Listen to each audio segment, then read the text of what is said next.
A very good morning, students, and welcome in today's lecture of economics, lecture number 38, chapter number 8 from your book Indian Economic Development. And this is the last and third video from this chapter. This lecture will cover your topic education as an essential element, and education is still a challenging proposition. We'll cover these two topics in today's lecture. Now, very first, education as an essential element of human resource development. Do you know what is education? Simply, there is a myth that a person who can read and write is educated. Make it clear. The person who can read and write is just a literate. He is not an educator. Education implies the process of teaching, training, and learning. Education comprises of triple process, that is teaching, that is training and learning, especially in schools and colleges.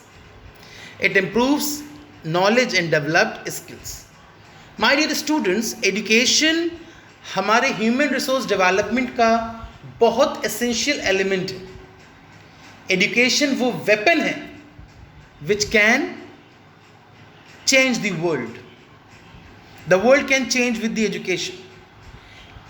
और education अच्छी होने के लिए literacy rate का होना बहुत ज़रूरी है. So we should know what is literacy rate.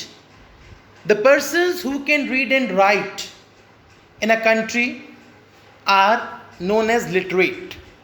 And literacy rate जब हम उसको डिवाइड बाय 1000 करके देखते हैं, that what is a literacy rate. Very sad to say and a shocking statistic that according to the census 2011, it is only 74.04% of the population who is literate in India. 74% लोग सिर्फ literate हैं. और literate कौन होता है? जो पढ़ सकता है और लिख सकता है. और पढ़ लिख एक 5वें क्लास का बच्चा सकता है. दैट मीन्स हमारे कंट्री में सिर्फ 5th क्लास तक का एजुकेशन सिस्टम जो है, it is only for 74% people. Means 26 are still not having this. And we compare ourself to developed countries where the literacy rate is 90 and 95%. So this is the condition of education. Now topics come कि हम इतना education पर discuss क्यों कर रहे हैं. Because education reveals some importance. कुछ importance, कुछ ऑब्जेक्टिव्स होते हैं एजुकेशन के. जैसे education produces responsible citizens. It is only education जो हमें और एनिमल्स को एक दूसरे से बाइफ्रिकेट करती है. हम में और एनिमल्स में यही फ़र्क है कि हम पढ़े लिखे हैं और समझदार हैं. It develop science and technology. Science और टेक्नोलॉजी का भी डेवलपमेंट होता है इसमें.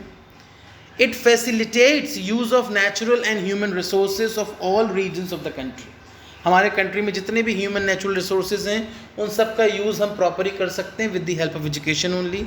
हमारा मेंटल हॉरिजन इंक्रीज होता है with the help of education.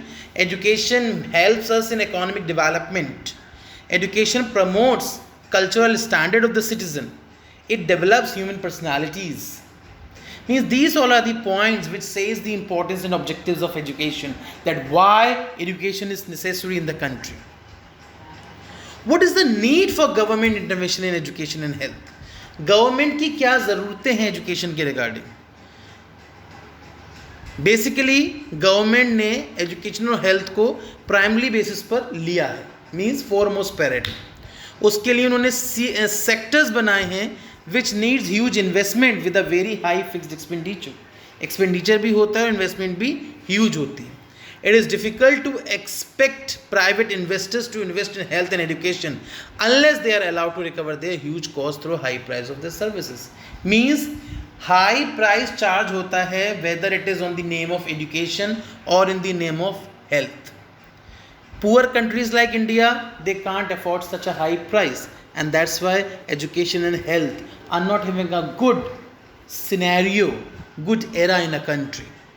Accordingly, ये services बहुत सी लोगों की रीच से दूर रहती हैं. क्यों?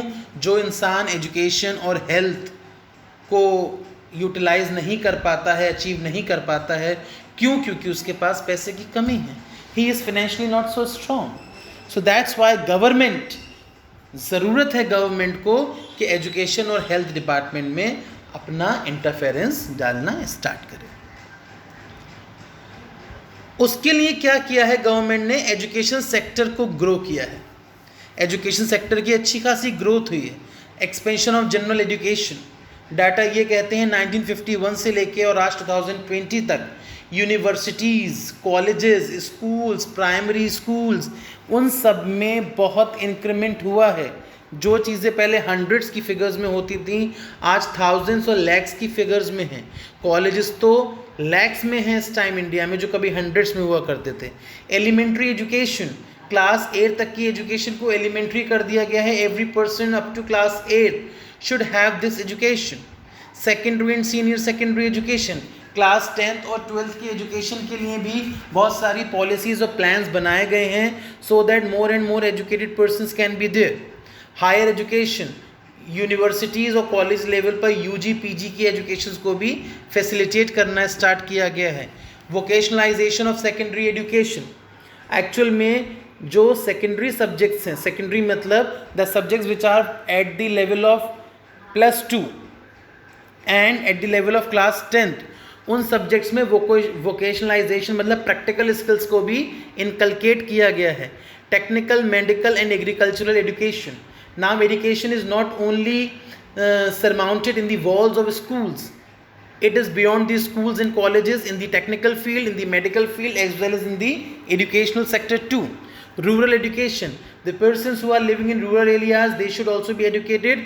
This is also the point of growth of education. Adult and female education, as the education of children is important, the very same way the education of adult is important. And in India, the female gender is not having these types of facilities, तो सरकार ने उसके लिए भी initiatives लिए हैं कि सिर्फ गर्ल्स स्कूल्स खुलवाए हैं, गर्ल्स को रिजर्वेशंस दिए हैं just to have and enhance the education sector in the country. Total literacy camp, Sarva Shiksha Abhiyan, इस नाम से बहुत सी पॉलिसीज़ इंडिया में ले डाउन हैं जो चलती हैं for the development and betterment of education. So my dear students, just have a look कि सरकार एंड प्राइवेट सेक्टर कितना कुछ एजुकेशन की फील्ड में कर रहे हैं। इतना कुछ हो रहा है, कॉलेजेस, स्कूल्स बनवाए जा रहे हैं, secondary senior secondary education, technical, medical, agricultural education, rural, adult, female education, इतना सब कुछ हो रहा है। उसके बाद भी education is still a challenging preposition. इतना सब कुछ होने के बाद भी अभी भी एजुकेशन हमारे सामने एक चैलेंज है। क्यों? Because large number of illiterates की अगर काउंटिंग करें तो 36 crore people are still illiterate in India. Can you imagine? 36 crore, and this is beyond the population of any country in the world. Inadequate vocationalisation हुआ तो है, but it is not adequate, it is still required in many of the sectors. Gender bias, what is gender bias? It is that we are bifurcating, we are dividing the education in sex. Males will have, females will not have. Males will have these courses, females will not have these courses. So until this partiality between the gender will not be boycotted, education will not be proper in the country. Low rural access level, although education को हमने कोशिश किया है, government ने कोशिश किया है गांव देहात तक पहुंचाने की, but the people of rural areas are not having the accessibility to have that education. Privatisation, जो रही कुछ ही कसर थी वो किसने पूरी कर दी? प्राइवेटाइजेशन ने। Education is now in the private hands.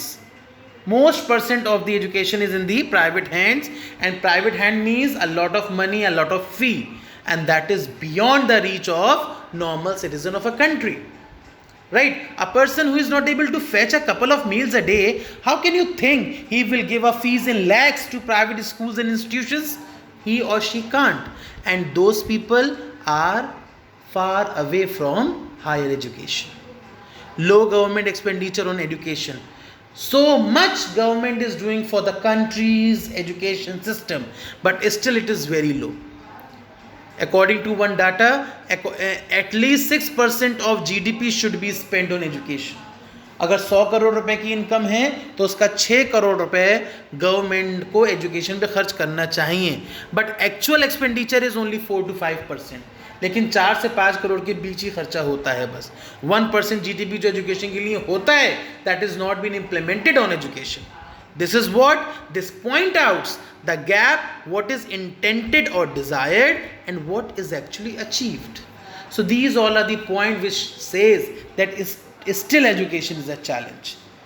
Although government has did a lot for us, did lot for the education system, but still education is a challenge for the country's government. Thank you. That's all from this chapter.